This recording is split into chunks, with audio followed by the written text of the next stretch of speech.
Under the cold red glow of a distant sun, the alien warship Vorthon hung like a silent predator above the cracked surface of the planet Garis.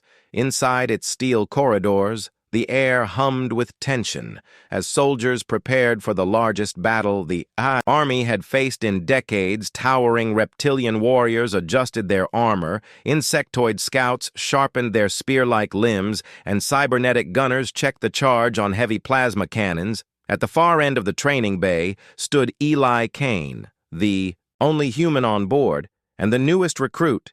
His uniform looked oversized on his thin frame, his boots clumsy against the metallic floor. His movements during drills lacked the speed and precision the alien soldiers valued, and so they laughed not out of cruelty, but with the confidence of veterans who believed the rookie would never survive the first hour of real combat. Eli said nothing.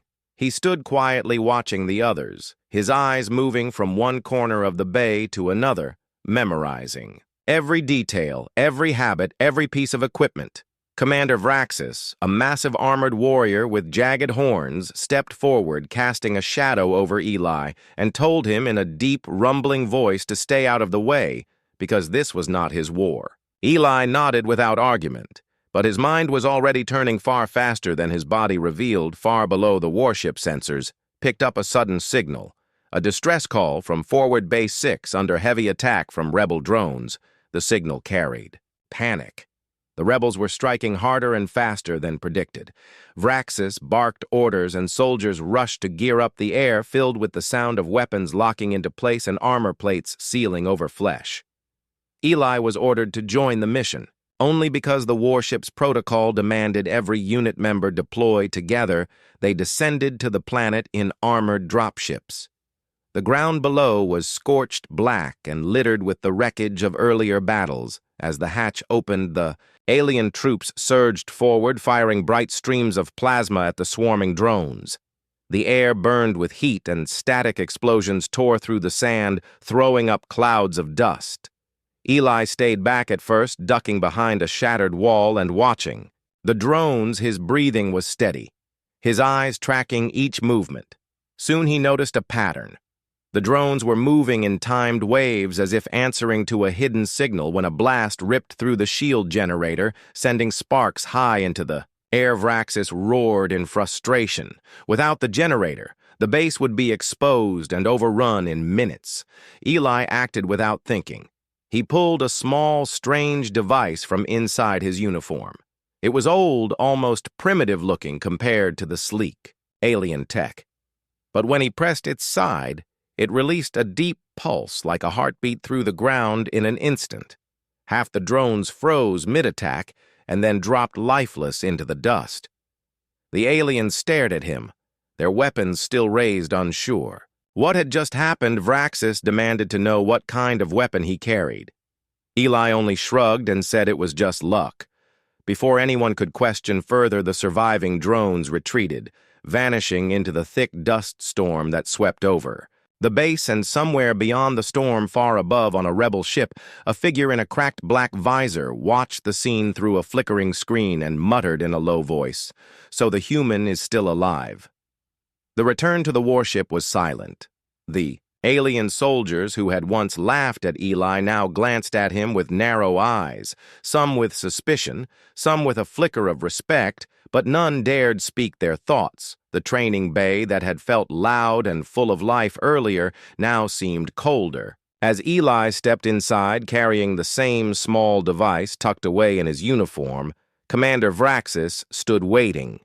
His massive arms crossed, his voice low and dangerous, as he told Eli that what had happened on the surface was not luck and demanded to know where that strange weapon had come from. Eli's face stayed calm, his answer short, saying only that if he explained, it would put them all in danger. Vraxis did not like that answer, but before he could press further, the ship's alarm cut. Through the air, a deep echoing howl that meant only one thing: incoming threat. The crew rushed to battle stations while the main screen lit up with red warning symbols, enemy craft approaching on stealth vectors. The strange thing was that the enemies Targeting was perfect, as if they already knew the warship's weak spots. Blasts shook the corridors. Lights flickered and shadows leapt across the walls. Vraxis ordered defense turrets online. But Eli's eyes narrowed. He recognized this attack. Style-precise surgical hits designed not to destroy, but to disable and board the warship. He slipped away from the command deck, moving quickly down a side corridor until he reached the lower weapons bay. There, hidden behind a wall panel, was a compartment, so old and so concealed that even the alien engineers had never seen it before. Eli opened it with a code spoken in a language no alien on board would understand. Inside lay pieces of human technology, more advanced than anything in the alien arsenal. Long silver cylinders humming with quiet energy, curved screens showing data streams that shifted too fast for normal eyes to follow. Eli's hands moved with familiarity, fitting parts together, forming something sleek and deadly, yet almost invisible. To the touch, the ship shuddered again. Enemy fighters had latched onto the hull boarding hooks, grinding through the armor. Soldiers rushed to intercept the invaders. But Eli was already stepping into the shadows, weapon in hand. He reached the outer corridor just as the first rebel unit breached their way in. These were no ordinary rebels. They were armored in black plates with glowing blue slits, for eyes moving in unison like machines. Eli stayed low, then moved forward in sudden, precise bursts, firing his weapon without sound, yet each shot struck with invisible force, sending attackers crashing into walls. The alien soldiers arriving moments later froze at the sight of the fallen rebels. None had a mark on them, but their armor was scorched. From the inside, Vraxis approached, demanding to know what Eli had done. But before Eli could reply, a small drone, the size of a fist, zipped through the air, scanning him in a rapid spiral. It fled before anyone could shoot it, carrying whatever data. It had gathered in the shadows above the corridor ceiling, a single hidden camera focused on Eli, and somewhere far beyond the rebel fleet received the transmission. Their leader, a figure with a scarred human face partly hidden by the cracked visor, smiled slowly and whispered, "Bring me the human alive." Whispers about Eli spread quickly through the warship's metal halls. Some soldiers spoke of him with awe, others with distrust, but all kept their voices low, as if the walls themselves might be listening. Eli walked among them silent, his eyes scanning everything, without appearing to notice the tension. His small device never left his side, not even when he slept. Commander Vraxis called him to the strategy room. The chamber was filled with glowing maps of star systems, shifting troop positions, and enemy movement trails. Vraxis stood with his hands on the table, his tone sharp, as he asked Eli again where his weapon had come from and why it seemed to disable technology no alien could even understand. Eli met his gaze and said in the same calm voice as before, "If I tell you, they will come for you next." Vraxis growled in frustration, but before he could push the matter, the ship's lights dimmed, flickering as if something unseen was moving through its systems without warning the alarms. Began a soft pulsing tone this time. Instead of the usual blaring war warning, the crew froze. Recognizing it as a level 0 breach alert, something was already inside the ship. Eli moved first, slipping out of the room while others armed themselves. He walked down a narrow maintenance passage where the lights barely worked. The hum of the ship's engines deepened into a strange, almost living vibration. He could hear whispers.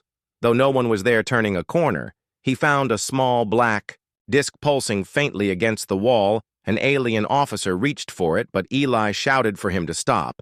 He pulled a thin wire from his device, touched it to the disc, and it dissolved into dust.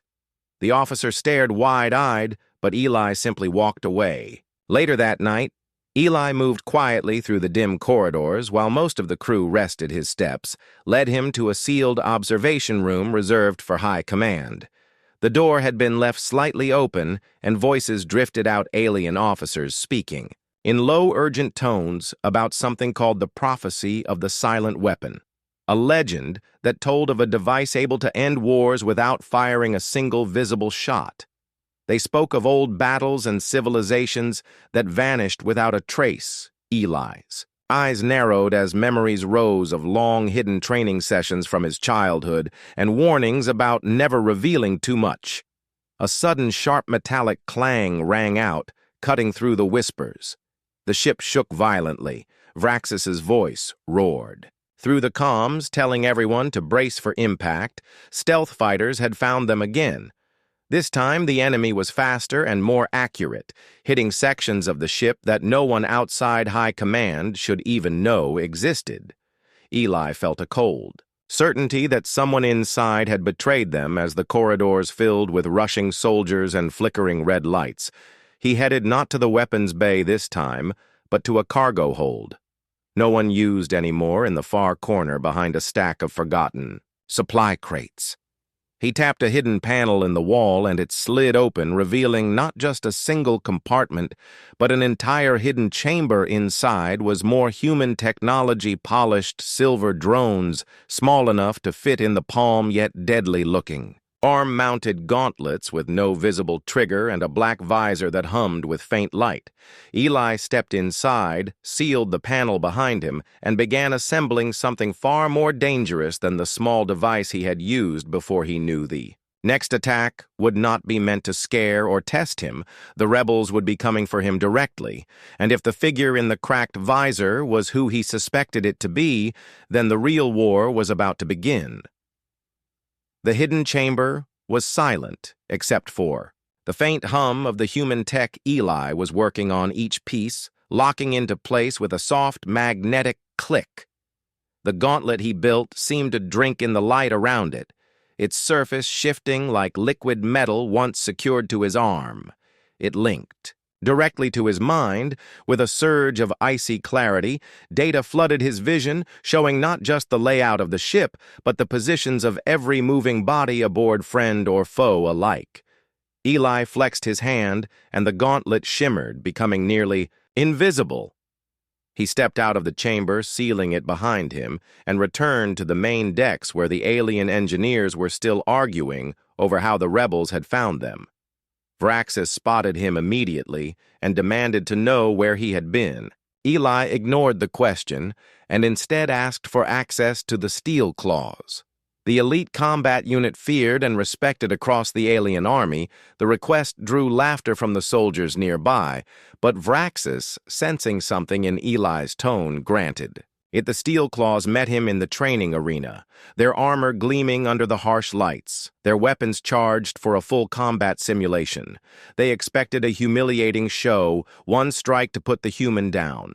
Instead, the match began, and in less than 2 minutes, Eli had disarmed the first three with moves so fast they seemed like flickers of shadow. The gauntlet sent invisible pulses that froze their armor systems mid-motion, while Eli's footwork placed him always just out of reach. Remaining warriors fell in quick succession until the last stood panting, staring at him in disbelief. The watching crowd was silent. Vraxis stepped forward, but before he could speak, a shrill alarm echoed through the arena. It was not the warship's normal warning tone, but a direct lock-on signal from outside. The rebels had found them again. This time, no stealth approach, just a full fleet burn toward their position. The alien command rushed to battle stations, while the massive view screens, lit with images of enemy ships advancing in tight formation.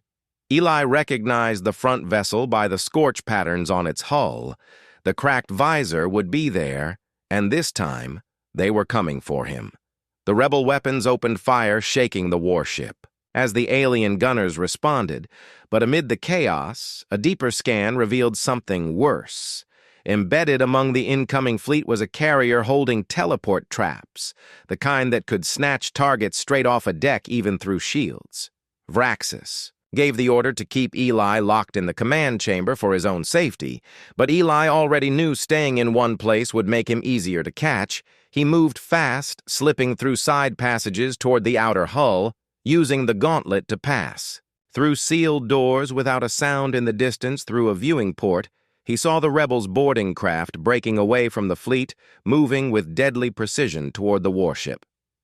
Eli stood perfectly still, his eyes narrowing his mind, already running through scenarios, because if they took him alive as they intended, the weapon in his possession would be only the beginning of their plans. The boarding craft struck like knives against the hull, magnetic clamps locking tight as burning cutters sliced through the metal. The alien soldiers rushed to meet them, but the rebels came prepared. Their armor shimmered with adaptive camouflage, and their weapons emitted silent bursts that sent even the strongest warriors crashing to the floor. Eli moved toward the fight, but before he could reach the breach, a trap snapped into place around him, a cage of red energy rising from the floor. And closing overhead, his gauntlet flickered and failed, the teleport field engaged, and in a heartbeat, the corridor around him dissolved, replaced by the cold, dim interior of a rebel flagship. The air smelled of oil and scorched metal guards in black. Armor stood at every angle, their eyes hidden behind glowing blue slits. They shoved him forward down a narrow hall until he entered a wide chamber. At its center stood the figure from the visor, the cracked glass now removed, revealing a scarred, human face, one side burned and twisted, the other calm and sharp. His voice was low but carried weight as he called Eli by name. Eli did not answer, only studied the man's movements. The stranger introduced himself as General Kale, a name Eli had heard only in warnings from his hidden mentors. Kale spoke of centuries past when humans fought alongside aliens in secret wars. Before betraying each other, he claimed Eli's device was the final key to activating a galaxy-wide superweapon buried. In the heart of an ancient station, Kale stepped closer, telling him that the rebels would not harm him if he cooperated, and that together they could end every alien empire that had ever looked down on humanity. Eli's face remained unreadable, but inside his thoughts moved fast, calculating risks. The chamber lights dimmed, and Kale's guards pulled a sleek console forward, placing Eli's device atop it. Kale's fingers hovered over the controls, asking for the activation code. Eli pretended to hesitate before agreeing on the condition he would be allowed to see the weapon first. Kale smiled thinly and signaled his crew to set course for the hidden station as the ship shifted into faster-than-light travel. Eli shifted his weight just enough to press his boot against a small transmitter hidden inside his armor. With each step he took, it sent out bursts of coded signals invisible to rebel scanners miles away on the warship. Vraxis picked up the faint trace, recognizing it as Eli's, beacon against orders from the High Command, who demanded the fleet turn away. Vraxis began forming a rescue plan, the alien officers argued, but the commander's voice silenced them. He would not leave the human behind while on the rebel ship Kale. Watched the stars blur past on the view screen and told Eli that soon the galaxy would bow to them. Eli offered a small nod, hiding the quiet glint in his eyes, because he knew something Kale did not. The key they wanted had already been altered, and the weapon waiting for them might not serve the rebels at all.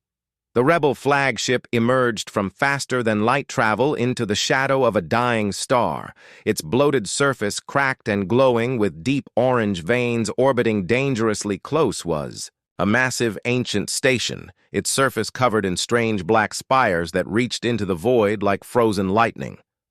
Kale stood at the front of the command deck, his scarred face lit by the faint red light of the star as he ordered the ship forward. The rebel fleet formed a defensive ring around the station, their weapons ready to tear apart anything that approached without clearance. Eli walked beside him, his wrists bound in energy cuffs, but his mind was focused the code he had buried. Deep inside his device months ago waited like a locked trap. Kyle led him through a wide docking corridor into the heart of the station, where colossal pillars of alien alloy stretched upward into darkness. They reached a control platform, suspended.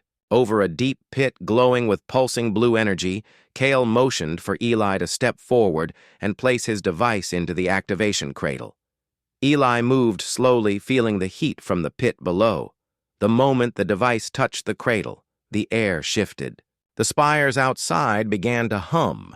The rebel fleet cheered over comms as the weapon came to life, but Kale's smile faded when the blue light turned silver streams of code raced across the platform's walls in patterns no one recognized. The hum grew louder, changing pitch until it became a deep, steady thrum outside the station. The weapon's energy arcs turned not toward the alien worlds, but toward the rebel ships themselves. Beams of light cut through their shields, tearing engines apart. In bursts of silent fire, panic erupted across Kale's comms as his fleet began to break apart. Eli stepped back, the cuffs around his wrists snapping open without a touch. Kale grabbed him, demanding to know what he had done. Eli's voice stayed, calm as he said, "Weakness is a mask. The enemy only fears what it cannot see." The weapon continued its silent work, disabling every rebel craft within range, leaving them adrift in the star's gravity, well far beyond the battle, the alien warship. Vorthan burst into real space, its cannons already firing, carving through what little resistance remained. Vraxis led the boarding party, personally storming the control platform. Kale tried to hold Eli as a shield, but the gauntlet on Eli's arm shimmered to life, releasing a pulse that threw the general back against the wall. Vraxis's soldiers surrounded Eli, their eyes filled with something more than respect. They saluted him not as a rookie, but as one of their own. Kale lay on the floor, stunned as Vraxis ordered the rebels to be taken prisoner. The dying star's pull began dragging the crippled fleet toward its fiery surface. The alien ships withdrew, carrying their rescued crew. As the station powered down, Eli stood at the viewing window, watching the star's light flicker against the darkness. He told Vraxis the war was not over and that the rebels had only been a symptom of something larger. The commander asked what he meant, but Eli only smiled faintly, walking toward a small comms terminal in a shadowed corner, opening a private encrypted channel. He whispered Mission 1, complete, prepare for Phase 2, then shut it down without another word, leaving Vraxis staring after him and wondering just how much of the war they truly understood. The warship Vorthan drifted through deep space, its hull still scarred from the recent battles, while the crew worked in silence, repairing systems and replacing damaged armor. The usual banter and noise of soldiers was gone, replaced by a quiet tension. Everyone knew that although the rebel fleet was destroyed, something about Eli's final words in the control platform had unsettled Commander Vraxis more than he admitted. Eli kept mostly to himself, spending long hours in a small observation chamber, staring at the starfields beyond, but his mind was anything but still. He replayed the coded transmissions he had received in the last hours before the battle transmissions. No one else on the warship knew about each one. Carried fragments of coordinates. Faintly disguised as random cosmic radiation readings, he recognized the pattern. Immediately, it was from the same network that had trained him long before he set foot on an alien warship. It was a summons Vraxis entered. Without warning his massive frame filling the doorway, he demanded to know what Eli had meant about the war not being over. Eli gave him a steady look and said, "There are forces in this galaxy you've never fought before. Ones that hide until both sides are weak enough to crush." Vraxis frowned, but before he could press for details, the warship's long-range sensors picked up movement at the edge of the system. Faint energy spikes too regular to be natural. The crew scrambled to scan, but the readings were unlike any rebel or alien signature they had ever seen. Eli's expression hardened. He told Vraxis that if the readings were what he thought they were, then they were in greater danger than they had been at the rebel station, without waiting for permission. Eli went to the hidden chamber deep in the warship, where his advanced human tech was stored. He activated the black visor, fitting it over his eyes. Streams of alien and human code merged in his vision, revealing a cloaked fleet moving silently toward them. Massive ships shaped like fragments of broken moons, their hulls covered in strange, shifting symbols. He recognized them instantly from the Forbidden Archives.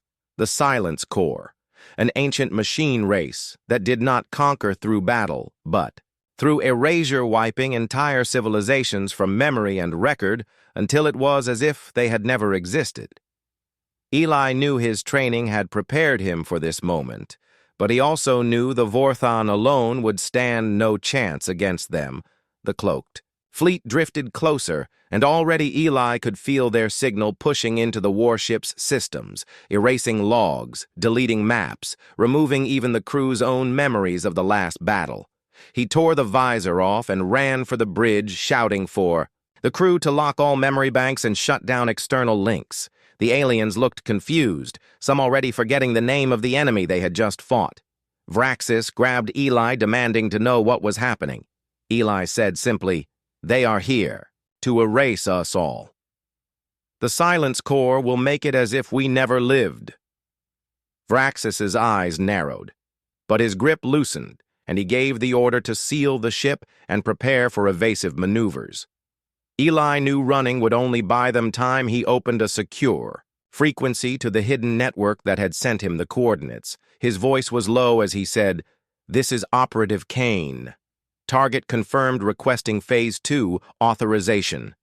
A moment of static, then a voice colder than space itself replied, "Authorization. Granted. Deploy sleeper protocol." Eli turned to Vraxis and told him they had one chance to survive, but it would require trusting him completely. Vraxis hesitated, then nodded. Eli reached into his jacket, pulling out a small silver sphere, pressing it into the main console. As the sphere activated, a pulse rippled through the Vorthon, cloaking it from all scans. Just as the Silence Corps fleet entered visual range, dozens of shadowed ships gliding past without ever knowing the warship was there. The crew held their breath as the giants passed, the moment they were gone. Eli deactivated the cloak and told Vraxis quietly, "They'll be back, and next time they won't miss." The Vorthon's corridors buzzed with quiet urgency as engineers checked systems for hidden tampering. After the Silence Corps fleet passed, the crew still felt unsettled. Some could not even recall what they had seen minutes earlier. Their memories thin and frayed like old paper. Vraxis stood on the bridge staring at the empty star field, his mind wrestling with the truth Eli had told him. The Silence Corps were not an enemy you could defeat in open combat. They were hunters of history, erasers of existence. Eli moved through the ship with purpose, entering his hidden chamber and sealing the door. Once inside, he activated the black visor again, linking it to the silver sphere he had used to cloak the ship. Streams of incomprehensible symbols scrolled across the display, fragments of coordinates, timelines, and erased events slowly forming a pattern. The coordinates led to a sector marked as dead space on every alien chart. But Eli knew better.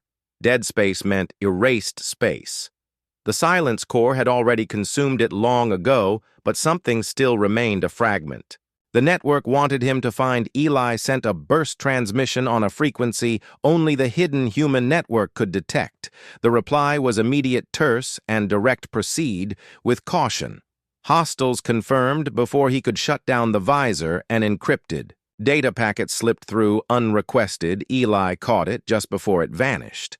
It was a grainy image of a vast, derelict station floating in darkness, its surface pitted and torn, but unmistakably human. In origin, his pulse quickened because this was not just any relic. It was one of the old command stations from the first expansion, the war his ancestors fought before humans vanished from galactic power. Vraxis entered the chamber without knocking, his towering frame tense. Eli closed the visor and told him they had to change course immediately. Vraxis growled that his crew would not follow blind orders, especially when he was already under suspicion from the high command. Eli replied that if they ignored this lead, the Silence Corps would find the station first, and whatever was hidden there would make them unstoppable. Vraxis hesitated, then gave the order to set a new heading deep into dead space. The journey was silent, the crew tense as they passed through uncharted sectors. The stars thinned, and the darkness grew heavier, until finally the derelict station appeared a shadow against the void larger than the Vorthan, and silent as a tomb. Its surface bore scars of weapons no one could identify. Docking was dangerous, but Vraxis pushed the crew forward. Eli led the boarding team, his gauntlet shimmering faintly as they passed into the station's airless halls. Their lights swept over crumbling walls and frozen corridors, filled with drifting debris. Every step echoed. In the emptiness, until they reached the central command chamber, there floating above a dead console was a single crystal shard, faintly glowing. Eli's breath caught the shard was an archive key, a direct link to the erased records of the human network. But as he reached for it, the walls around them flickered and the shadows deepened. Shapes emerged from the darkness, tall, faceless constructs with bodies of shifting metal symbols. The Silence Corps had arrived not in ships, but already inside. The station waiting as if they had been guarding it for centuries. The constructs moved without sound, advancing in perfect synchrony. Eli stepped forward, his gauntlet charging with a soft hum, telling Vraxis to get the crew back to the Vorthan. The commander refused, saying if Eli stayed, they stayed too. Eli's voice was cold when he answered, "If you stay, we all vanish." Then, without waiting, he triggered the gauntlet, unleashing a wave of invisible force that hurled the constructs back, giving the aliens precious seconds to retreat as the chamber began to collapse around him. Eli snatched the crystal shard and ran. The walls seemed to close in the Silence Corps flowing after him like liquid shadow. He dove through the docking hatch just as Vraxis's voice roared for liftoff. The Vorthan's engines flared, pulling them away from the station as it imploded in a silent flash of light. Eli stood on the deck holding the shard, its faint glow reflecting in his eyes. He knew the Silence Corps would now hunt them relentlessly, and that whatever was hidden in the shard might be the only way to erase the erasers.